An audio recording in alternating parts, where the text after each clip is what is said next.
Sebentar lagi tahun baru nih. Dan biasanya ada satu hal yang mulai kepikiran, resolusi. Tekanan buat jadi versi diri yang baru, yang lebih baik, lebih produktif, pokoknya lebih wow gitu. Kadang tuh berat banget kan? Nah, kali ini kita akan coba bongkar kenapa nggak apa-apa banget buat nolak tekanan itu. Gimana? Udah mulai kerasa belum tekanannya?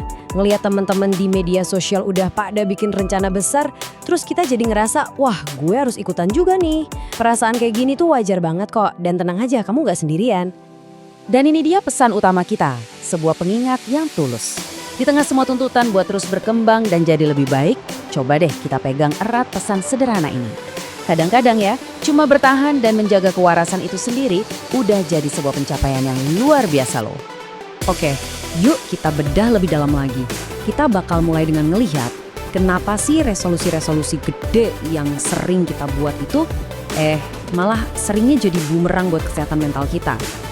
Yuk, siklus semangat membara di awal Januari yang tiba-tiba padam pas masuk Februari itu ternyata bukan cuma kebetulan. Ada loh penjelasan psikologis di baliknya yang menarik banget. Nah, ini dia namanya, sindrom harapan palsu. Jadi menurut riset dari University of Toronto, pas kita menetapkan target yang terlalu muluk, otak kita tuh sebenarnya udah mengantisipasi kegagalan. Kita berharap perubahan besar bisa terjadi secara instan. Dan begitu itu nggak kejadian, kita langsung merasa putus asa dan akhirnya berhenti. Nah, coba kita bandingin biar lebih kebayang. Di satu sisi ada target raksasa kayak lari maraton 42 km. Ngebayanginnya aja udah bikin ngos-ngosan kan? Di sisi lain ada kebiasaan mikro, cuma jalan kaki 15 menit.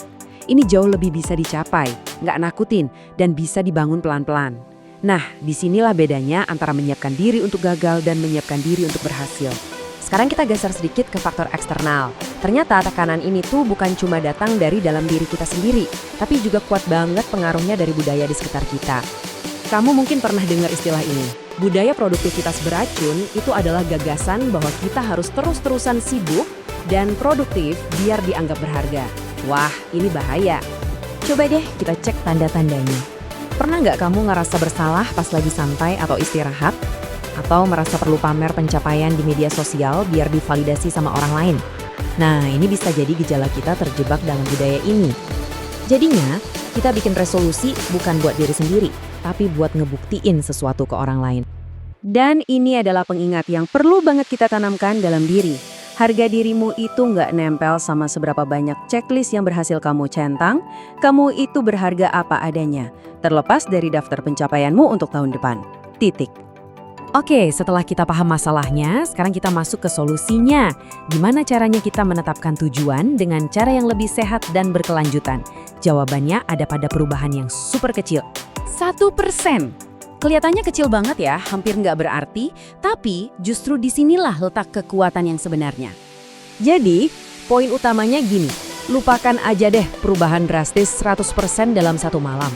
Fokus saja untuk jadi 1% lebih baik setiap hari. Ini adalah konsep inti dari buku Atomic Habits yang populer banget itu, yang menekankan pada membangun sistem, bukan cuma melototin tujuan akhir yang bikin ngeri. Begini cara kerjanya.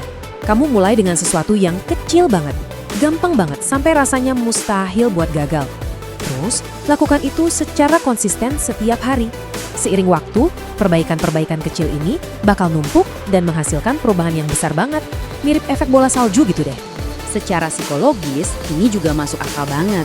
Setiap kali kita berhasil melakukan kebiasaan kecil itu, otak kita melepaskan dopamin alias hormon rasa senang. Ini menciptakan siklus positif yang bikin kita pengen terus melakukannya. Beda banget kan sama target besar yang cuma menimbulkan cemas dan rasa terbebani. Jadi, yuk kita simpulkan semuanya menjadi sebuah pola pikir baru yang bisa kita terapkan untuk tahun yang akan datang. Sebuah pendekatan yang jauh lebih ramah dan baik hati buat diri kita sendiri. Pesan ini dalam banget loh. Di dunia yang selalu menuntut kita untuk naik level, kita perlu ingat bahwa sekedar melewati hari, menjaga kesehatan fisik dan mental, itu sendiri udah merupakan sebuah tujuan yang sangat valid dan terhormat.